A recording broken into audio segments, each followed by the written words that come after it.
हिंदी में यूपीएससी की तैयारी से संबंधित प्रोग्राम्स को देखने के लिए सब्सक्राइब करें study IQ IAS Hindi. Welcome to study IQ। मैं हूं अमृत उपाध्याय और मेरे साथ एक खास मेहमान शशांक त्यागी। आपसे कोई भी परिचय कराने की ज़रूरत नहीं है, आपसे सारे बच्चे परिचित हैं और लगातार आपकी प्रशंसा करते रहते हैं। और आज जो बातचीत होने वाली है वो ख़ास तौर पर 19 जून का जो स्पेशल हमारा इवेंट है, जिस दिन 3 बैचेस लॉन्च हो रहे हैं, हिंदी, इंग्लिश और इंग्लिश में P2I prelims to interview batch. अब आप सोचिएगा कि भाई शशांक जी को क्यों बुलाया गया है और इनसे क्या बातचीत होने वाली है। तो असली बात यह है कि शशांक सर को अनुभव है P2I बैच जो हमारा चला है इस साल, उसके बारे में मैं कुछ जानना चाहता हूँ कि आप अपने एक्सपीरियंसेस कुछ बच्चों को बताइए, साझा कीजिए। कैसा रहा ये P2I बैच? सर, जैसे कि स्टूडेंट्स भी अपनी जर्नी में सीखते हैं तो हम टीचर्स भी सीखते हैं, स्टडी IQ भी सीखता है। तो लास्ट ईयर और उससे पहले जो जर्नी रही स्टडी IQ की, so we were doing our best कि भाई सब्जेक्ट्स पढ़ाने हैं, टेस्ट सीरीज करानी है, लेकिन कहीं ना कहीं बच्चों से कुछ कुछ हमें पॉइंट्स मिलते रहते थे कि जैसे अलग से उन्हें प्रॉब्लम होती है कि अब कौन सी टेस्ट सीरीज करें, प्रीलिम्स के लिए अलग टेस्ट सीरीज करें, मेंस के लिए अलग टेस्ट सीरीज करें। तो कितना सारा समय तो इस बात में ज़ाया हो जाता था कि कब से शुरू करें, कौन सी करें। किसी ने कुछ बताया, किसी ने कुछ बताया। GS फाउंडेशन भी अगर कर रहे हैं तो कौन सी बुक्स रेफर करें, इसके साथ करें नहीं करें, NCERT कौन सी करें।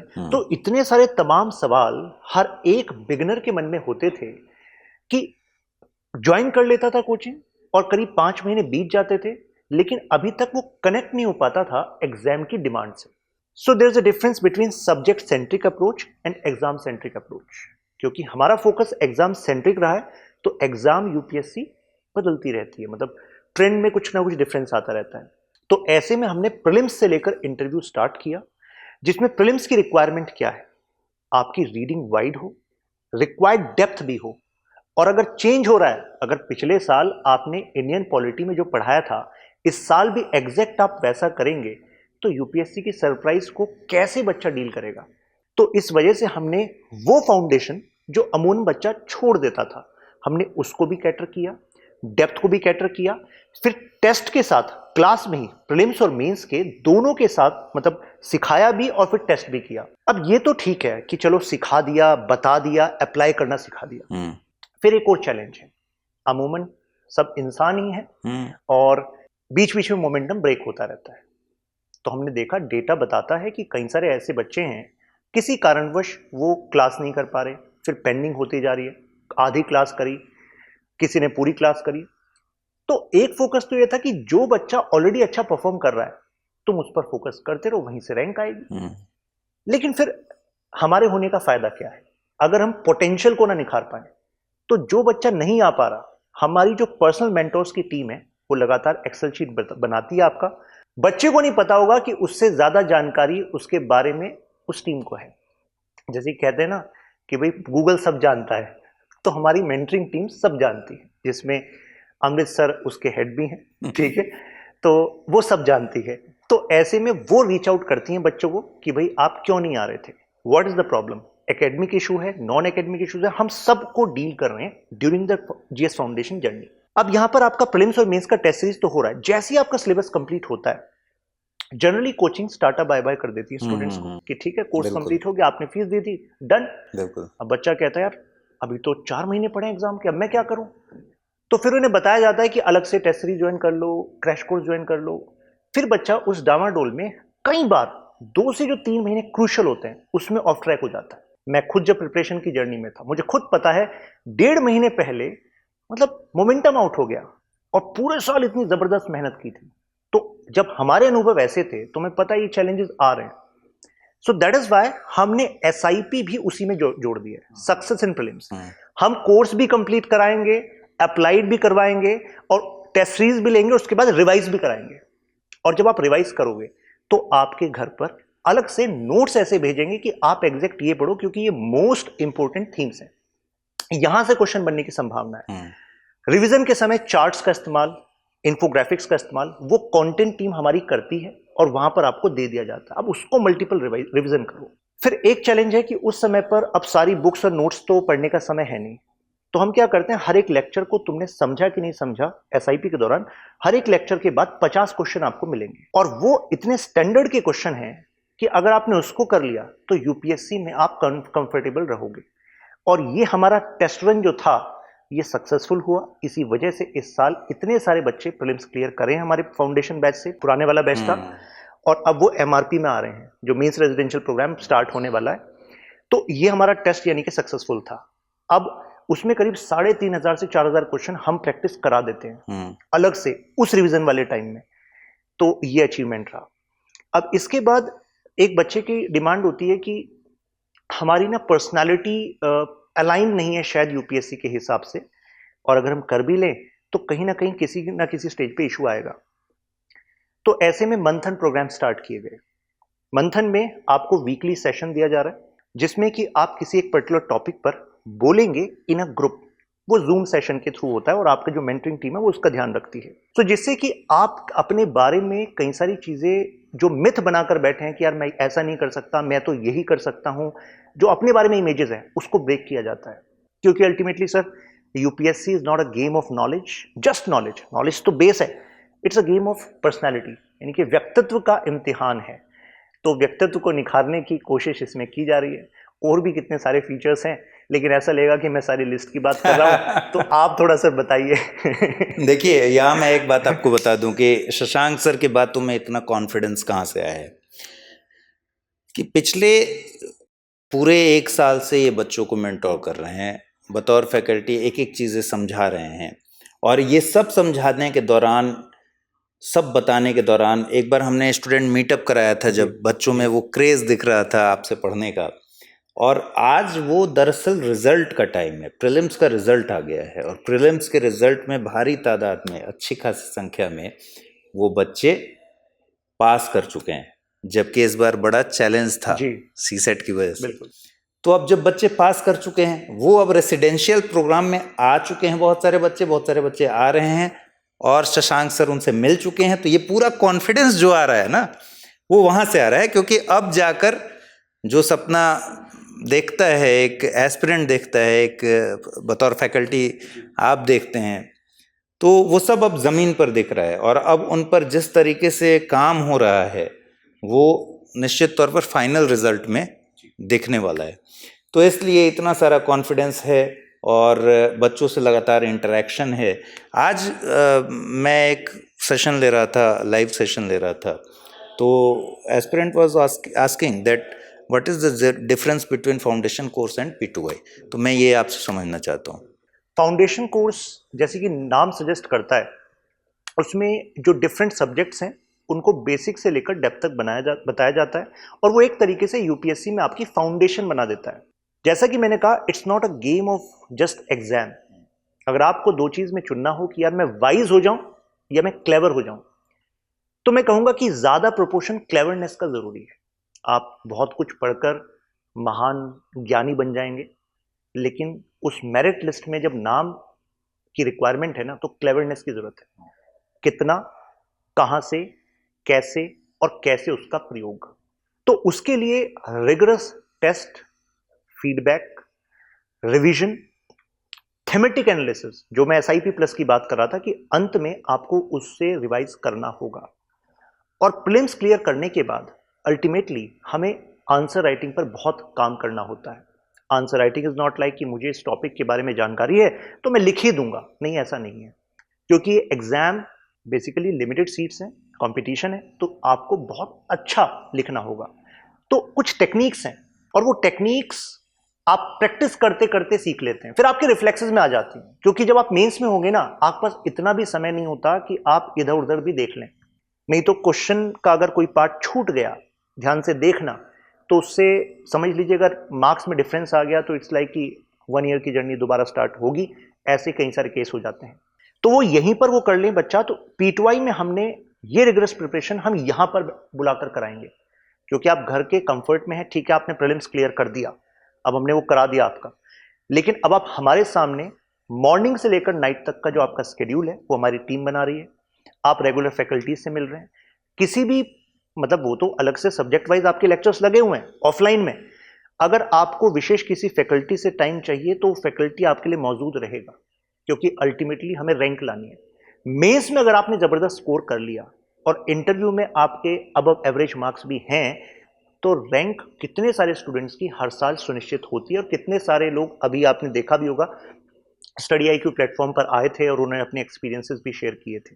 सो ये डिफरेंस है, बेस और वहां पर पूरी तरीके से तैयार होना इंटरव्यू तक। चलिए, ये तो ये बात समझ गए आप। और जल्दी ही एक और वीडियो आएगा आपके पास, और उसमें आप देखेंगे कि इंटरव्यू गाइडेंस प्रोग्राम में किस तरीके से इस बार सिविल सर्विसेज का जो एग्ज़ाम था 2022 का, उसमें एस्पिरेंट्स जो थे उनको किस तरीके से तैयार किया गया। एक ग्रुप बनाया गया, ग्रुप के भीतर सब ग्रुप्स बनाए गए, और हमारे जो चीफ मेंटोर हैं डॉक्टर अनिल स्वरूप सर, जो कि बहुत ही प्रख्यात व्यक्ति हैं, तो उनके गाइडेंस में और बहुत सारे एक्सपर्ट्स के गाइडेंस में ये पूरा प्रोग्राम चला। तो उस प्रोग्राम को आप देखकर समझेंगे कि P2I का ये भी एक हिस्सा है जी। थोड़ा सा IGP के बारे, क्योंकि इंटरव्यू की बात आ गई है तो थोड़ा सा IGP के बारे में बात कर लेते हैं। इंटरव्यू गाइडेंस प्रोग्राम की बात शुरू होती है DAF से, जो कि आप मेन स्टेज से पहले फिल कर देते हैं। जैसे आप P2I का पार्ट बनते हैं तो आपकी DAF फिल कराने की भी जिम्मेदारी हमारी टीम की होती है। और इंटरव्यू गाइडेंस प्रोग्राम में जो हमारे चीफ मेंटोर हैं, जैसे सर ने बताया, mister Anil Swaroop, former coal secretary of India, famous IAS officer, वो केवल इंटरव्यू गाइडेंस प्रोग्राम पर आपसे नहीं मिलते मेंस के बाद, वो इस बीच ज्ञानवाणी सेशंस में लगातार आते रहते हैं ऑफिस, और लगातार उनके सेशंस हम अरेंज करते रहते हैं। तो उस दौरान भी आप नर्चर होते रहते हैं इंटरव्यू की नीड के लिए, क्योंकि personality is not going to be built in 3 months. 3 महीने में नहीं बनने वाला व्यक्तित्व, तो सीधी बात है। काफी व्यक्तित्व तो आपका निखार केवल इस एग्जाम के प्रोसेस से ही हो जाएगा। आप P2I की टनल में जब अंदर आएंगे तो ये बात गारंटी है कि जब निकलेंगे you will be a different person. बस कंडीशन ये है कि जो आपको कहा जा रहा है वो आप करते रहो, डेली क्लास में आओ, राइट। बाकी का काम है, जो अब सर ने बताया मेंस और इंटरव्यू के बीच में, वो रिग्रेस प्रिपरेशन होती है IGP की। इंटरव्यू की नीड है कि आप अपने बारे में कितने क्लियर हैं और अपना जो आइडियाज है उसके बारे में कितना क्लियर है। इंटरव्यू में कई बार आप सर्च करते हैं और आपको बहुत बड़ी बड़ी बातें मिलती हैं कि यार मैं फाइनल एकदम से जैसे सेलेक्ट हो जाऊंगा, उसके बाद I am going to change India in this way and that way. Interview की रिक्वायरमेंट होती है, they want to see pragmatic leaders. Pragmatic का मतलब होता है वास्तविकतावाद। एक आदर्श है, एक वास्तविकता है। आपको दोनों का एक खूबसूरत मिश्रण होना है, और ये चीज हमारा जो इंटरव्यू गाइडेंस प्रोग्राम है वो आप में लाता है। जैसे कि सर ने बताया, ग्रुप्स, सब ग्रुप्स, टॉपिक, और फिर आपकी खुद के DF पर आपसे सवाल। हम सवाल पर सवाल, इतने सवाल हम बना देते हैं आपसे जुड़े हुए कि जब आप इंटरव्यू में होते हैं तो आप बहुत ही काम वे में सवालों का जवाब दे रहे होते हैं। और कामनेस क्या रिप्रेजेंट करती है? वो रिप्रेजेंट करती है कि you have clarity inside, because clarity inside is clarity outside. तो ये काम करता है हमारा प्रोग्राम। चलिए, बहुत लेमन तरीके से और समझिए कि ज़रा नेट प्रैक्टिस करते हैं क्रिकेट मैच के पहले। तो क्रिकेट मैच के पहले जब आप नेट प्रैक्टिस कर रहे होते तो सिर्फ स्पीड बहुत अच्छी हो, 150 के स्पीड में आप बॉल खेल पा रहे हो, सिर्फ उसकी बात नहीं होती। बात है कि आप इन स्विंग झेल पा रहे हैं कि नहीं, आउट स्विंग झेल पा रहे हैं कि नहीं, बाउंसर्स को कैसे आप डील करते हैं। तो ये एक पूरी तैयारी होती है। मतलब जैसा अभी शशांक ने कहा कि पर्सनालिटी को डेवलप करना, डायमेंशंस को सोचना, कॉमन सेंस को इम्प्लीमेंट करना, और किसी भी टॉपिक को बिल्कुल धागे धागे से खोलना, एक तरीके से सिरे से खोलना, तब जाकर फिर उस पर एक बैलेंस अप्रोच बनाना। ऐसा भी ना हो कि बहुत, क्योंकि मैं बहुत सालों तक बैठा हूँ पैनलिस्ट्स के ग्रुप में, तो कई बार मुझे दिखता है कि नॉलेज बहुत अच्छा है, बट वो बैलेंस अप्रोच जिस पर स्टूडेंट को आगे बढ़ना चाहिए, वो बैलेंस अप्रोच की थोड़ी सी कमी हो जाती है।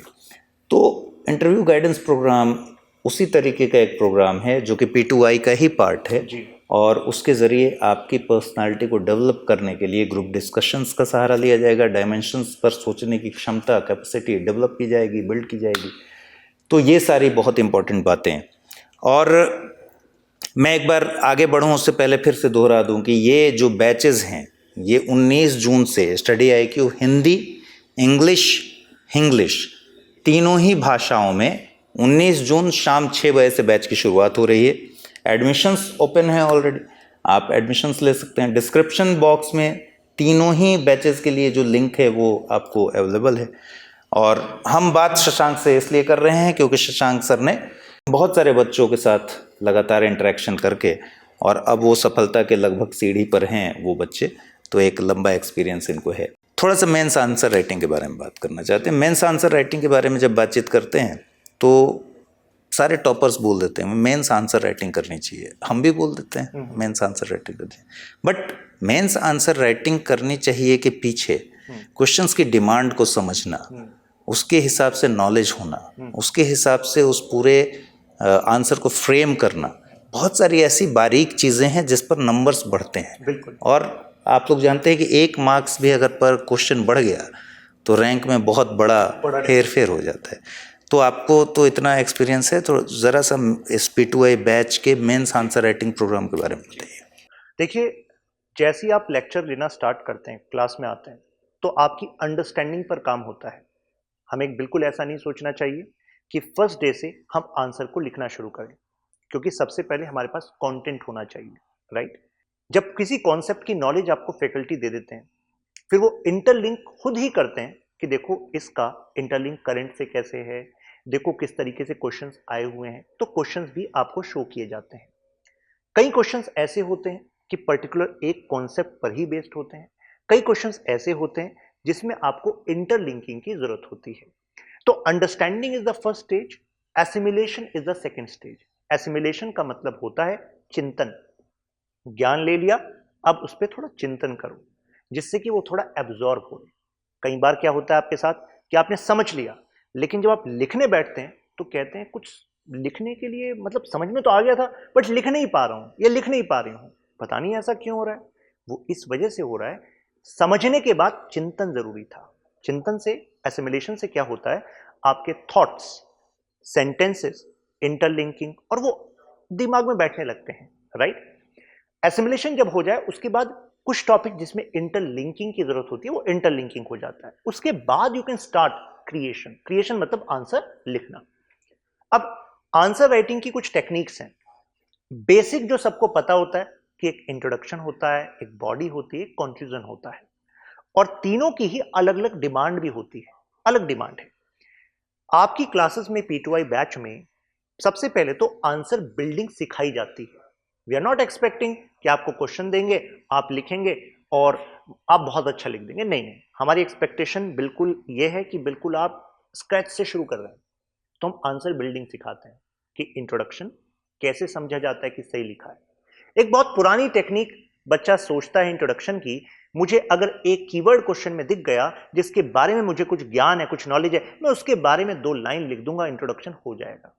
लेकिन ऐसा भी तो हो सकता है उस कीवर्ड का कनेक्शन दूसरे कीवर्ड से मिलकर कुछ कंटेक्स्ट अलग बन रहा हो, यानी कि डिमांड क्वेश्चन के अलग बन रहा हो, फिर क्या होगा। तो जैसे मैं आपको छोटी सी टेक्निक बताता हूं, कभी आपको जज करना हो कि आपका इंट्रोडक्शन ठीक है कि नहीं, तो अपने क्वेश्चन को छुपा लीजिएगा जब आपने आंसर का इंट्रोडक्शन लिख लिया। आप सोचिए, क्या इस इंट्रोडक्शन को रीड करके मैं जज कर पा रहा हूं कि क्वेश्चन क्या होगा। अब खुद ही सोचिए, अगर क्वेश्चन कह रहा है examine the reasons why fundamental duties were not included in original constitution, भाई मौलिक कर्तव्य जो ओरिजिनल हमारा कॉन्स्टिट्यूशन था, जब संविधान लागू हुआ तो उस समय उसमें क्यों नहीं ऐड की गई, इसका विश्लेषण करने के लिए आपसे पूछा। अब आपने वहां पर fundamental duties are in part 4, ठीक है, ये बता दिया, और फंडामेंटल ड्यूटीज क्या होती हैं ये बता दिया। तो क्या मैं केवल इसको पढ़ के जान पा रहा हूं कि क्वेश्चन विश्लेषण मांग रहा है? क्वेश्चन ये पूछ रहा है कि कॉन्स्टिट्यूशन जब लागू हुआ तो क्या हुआ था जी, क्यों नहीं ऐड की गई थी जी? नहीं ना। तो इससे पता लगा कि इंट्रोडक्शन में अब टेक्निकलिटी अगर देखें तो हम और रिफाइनमेंट ला सकते हैं, जिससे इवैल्यूएटर देखते ही इंट्रोडक्शन इंप्रेस हो जाए कि हाँ ये क्वेश्चन की डिमांड को समझा है, तो बॉडी में भी इसके आर्ग्यूमेंट रिलेवेंट होंगे। ये छोटे छोटे जो नुआंसेस होते हैं, बारीकियां होती हैं, ये आपको टॉपर्स के आंसर में दिखेंगी, ये उनके आंसर्स में दिखेंगी जिन्होंने रिगरसली एक्चुअली प्रिपेयर किया था, अच्छे स्कोर किया था, वो इन बारीकियों को समझते हैं। तो ये तो मैंने आपको एग्जांपल दिया। ऐसे ही छोटी छोटी कई सारी टेक्निक हैं जिससे आप अपने स्कोर में सिग्निफिकेंट बूस्ट ला सकते हैं। तो ये सब चीजें हम P2I बैच में सिखाते हैं, फिर उसके बाद अप्लाई करना सिखाते हैं, और फिर वो जब आपका टेस्ट लेते हैं तो उसमें feedback, evaluation and answer discussion में रिफाइनमेंट आ जाता है। चलिए, कितना एक छोटी सी तकनीक के ज़रिए सोचिए आंसर राइटिंग को कितना एनरिच किया जा सकता है। बहुत अच्छी बात कही आपने कि अगर आपको अपना इंट्रोडक्शन लिख के, क्वेश्चन को छिपा के, अगर ये समझ में आ रहा है कि ये इंट्रोडक्शन से क्वेश्चन क्या बन सकता है, क्या पूछा गया होगा, तो फिर बात आपको बहुत बारीक बात है, एक छोटी सी तकनीक है। ऐसे ऐसे कई सारे टेक्निक आप लोग इम्प्लीमेंट करते हैं, मैं लगातार जानता हूँ। थोड़ा सा मेंटोरशिप को भी समझते हैं कि मेंटोरशिप, अभी मैंने एक इंटरव्यू किया AIR42 जी प्रणीता दास, जी और हमारी ही टीम के एक मेंटोर हैं निखिल, जिन्होंने उनको पर्सनली मेंटोरशिप दिया था। और उनसे बातचीत करके समझ में आया, वो कैम्ब्रिज में इस समय सबमिट करने वाली हैं अपनी थीसिस, पूरी फैमिली की बहुत ही अच्छी एकेडमिक कंडीशंस हैं, और फिर भी उनको मेंटोर की ज़रूरत, उन्होंने जो बताया कि एक मेंटोर की ज़रूरत होती है जो हर कदम पर बताए, समझाए, ऑब्जर्व करे। तो इस P2I बैच में मेंटोरशिप भी एक बड़ा पार्ट है। तो आपसे समझना चाहते हैं मेंटोरशिप का क्या रोल है और कैसे बच्चों के लिए बहुत इम्पोर्टेंट है। जैसे सर ने प्रणीता दास का एग्जाम्पल दिया, ऑल इंडिया रैंक 42, तो वो जब आई तो मिली मुझसे, तो उन्होंने बताया कि पहले 2 अटेम्प्ट में सर प्रीलिम्स नहीं हुआ था और तीसरे अटेम्प्ट में हुआ। तो सबसे बेसिक चैलेंज तो उनके सामने क्या था, कंटिन्यूटी कैसे मेंटेन रखें। वो उससे पहले मास्टर्स करने गई थी लंदन, उन्होंने बड़ा डिसीजन लिया, उसको छोड़कर यहाँ पर आई कि मैं यूपीएससी की तैयारी करूंगी। 2 बार प्रीलिम्स नहीं हुआ, तो घर वालों का सबका प्रेशर था कि तुम वापस अपने एकेडमिक्स को परस्यू करो, अच्छी जॉब मिल जाएगी, अच्छी प्रोफाइल होगी, तुम गवर्नमेंट में पब्लिक पॉलिसी में आ जाना, अल्टीमेटली वही गोल तो सर्व करना है। तो शी वॉज क्लियर कि हाँ, यूपीएससी एंड नहीं है लाइफ का, लेकिन मुझे लगता है कि मैं कर सकती हूँ। तो निखिल जो मेंटोर थे हमारे, उन्होंने उनसे, अगर उन्होंने कहा कि सर ऐसा टाइम आ गया है कि मतलब मैं 1 हफ्ते से करंट अफेयर्स भी नहीं पढ़ पा रही हूँ, तो Nikhil was there to make a plan with her. तो कई बार बात बहुत कॉमन होती है, हमें पता होता है ये सही रास्ता है, ये गलत रास्ता है, लेकिन आप शायद इस बात से रिलेट करेंगे कि हम कई मोमेंट्स ऐसे होते हैं लाइफ में कि हम सही की तरफ चल नहीं पाते, लेकिन उस समय अगर कोई हमें पुश दे दे, कह दे हाँ हाँ सही में ये सही रास्ता है, चलो इस पर, और बताना तुम चले कि नहीं चले, कल मैं रिपोर्ट लूंगा, तो हम चल जाते हैं। ये काम एक मेंटोर करता है, और ये छोटे छोटे जो काम थे, लेकिन इसका बहुत बड़ा प्रभाव है। कई बार एकेडमिक डाउट्स हैं, फैकल्टीज हैं, कुछ डाउट्स आपके मेंटोर से क्लियर कर रहे हैं, कहीं आप डाउन है तो मेंटोर आपको सपोर्ट कर रहे हैं। तो इन तरीकों से अब देखिए आपके सामने एग्जाम्पल है, ऑल इंडिया रैंक 42। बिल्कुल, इनफैक्ट निखिल ने मुझे बताया कि उन्होंने बहुत हिदायत दी थी प्रणीता को कि एथिक्स पेपर 4 में जी एनी हाउ किसी भी तरीके से क्वेश्चन छूटना नहीं चाहिए, ठीक है, पूरा का पूरा पेपर करके आना है। और प्रणीता ने कहा कि मैं जब बाहर निकली मेरे ऊपर एक ही प्रेशर था कि भाई पूरा पूरा पेपर करना है, ठीक है, भले 5 पॉइंट लिख के आए लेकिन करके आना है। और इसका फ़ायदा हुआ, 42nd रैंक, उन्होंने पूरा क्रेडिट दिया इस बात। जी तो ये बहुत ही अच्छी बात है। इन सारी बातों को आप समझ चुके हैं, मैं फिर से आपको दोहरा दूं कि 19 जून बड़ा ही अच्छा दिन है। 19 जून के दिन सारे ही लैंग्वेज में, इंग्लिश, हिंदी, तीनों ही लैंग्वेज में 19 जून को शाम 6 बजे से इस बैच की शुरुआत हो रही है। और इस बैच में आप एडमिशन ले सकते हैं, उसके लिए डिस्क्रिप्शन बॉक्स में लिंक दिया हुआ है, उस पर जाकर क्लिक कीजिए। पहले चीज़ों को समझिए ज़रा सा, और लगातार मेरे ख्याल से प्रोग्राम्स चल रहे हैं जिसमें इसके सारे फीचर्स पर बात हो चुकी है, ठीक है। अब कुछ कुछ छोटे छोटे फीचर्स हैं जिस पर बात करके बात को ख़त्म करेंगे। जैसे एक फीचर है हमारा हैंड रिटन नोट्स, ठीक है। तो आपको मतलब स्टूडेंट्स पूछते हैं कि इसका क्या यूज़ है, हम तो नोट्स खुद ही बनाते हैं, तो आपके हिसाब से क्या इसका यूज़ है? कई बार ऐसा होता है कि आप क्लास में केवल लिखने में रह जाते हैं, आपके दिमाग में टेंशन चलती रहती है कि कुछ छूट ना जाए, और एक बार मेरे पास ये 10 पेज इकट्ठे हो गए, यानी कि this is like task achieved. लेकिन आप सोचिए, अगर आपकी वो एनर्जी बचाकर हम समझने में लगा दें, और आप एक तरीके से फ्री हो जाएं कि एक बहुत ही ज़बरदस्त तरीके से carved out hand written notes, एक एकेडमिक एसोसिएट जिस टाइम आप लाइव क्लास ले रहे हैं उसी समय वो भी लाइव क्लास ले रहा है हमारी स्टडी आईक्यू टीम से, और उसका काम केवल लिखना है, उसमें इमेजेस लगाना है, डायग्राम्स बनाना है। तो आपको पता है कि जैसे ये लेक्चर खत्म होगा तो उसके बाद हैंड रिटन नोट्स अपलोड हो जाएंगे और आप एक बार नजर डालेंगे तो पूरा लेक्चर क्रोनोलॉजी से आपके नजरों के सामने आ जाएगा। सो इससे बहुत ज्यादा समय सेव हो जाता है और रिवीजन आसान हो जाता है। तो और आप सबको पता है कि टाइम ही तो है जिसको बचाना है, जिसको बचाना है। तो मेंस आंसर राइटिंग जब आप ऐसे भी करते हैं तो आप हमेशा पूछते रहते हैं कि कैसे लिखें, how to write in mains examination. तो इसका एक सही जवाब ये है कि जब हमारा हैंड रिटन नोट्स जो है वो लोग तैयार करते हैं जो ऑलरेडी खुद एग्ज़ाम दे चुके हैं, इंटरव्यू तक दे जा चुके हैं, तो वो बड़ी सिस्टमेटिक तरीके से आपको कोई बोल देता है कि पाई चार्ट का इस्तेमाल कर लीजिएगा, वेन डायग्राम बना लीजिएगा, ठीक है, कुछ ग्राफ बना लीजिएगा, तो वो उस हैंड रिटन नोट्स में भी आपको दिखेगा और इससे आप सीखेंगे भी। तो सीख कर ऑब्जर्व करके और बढ़िया सा एक आंसर लिख पाएंगे। ऐसे तमाम फीचर्स हैं, सारे फीचर्स पर एक दिन बात करना मेरे ख्याल से बड़ा मुश्किल है, बहुत लंबा चौड़ा फीचर्स का डेटा है ना। लेकिन मेरे ख्याल से आपको बात समझ में आ गई होगी और लंबा वक्त हमने बातचीत में बिताया है।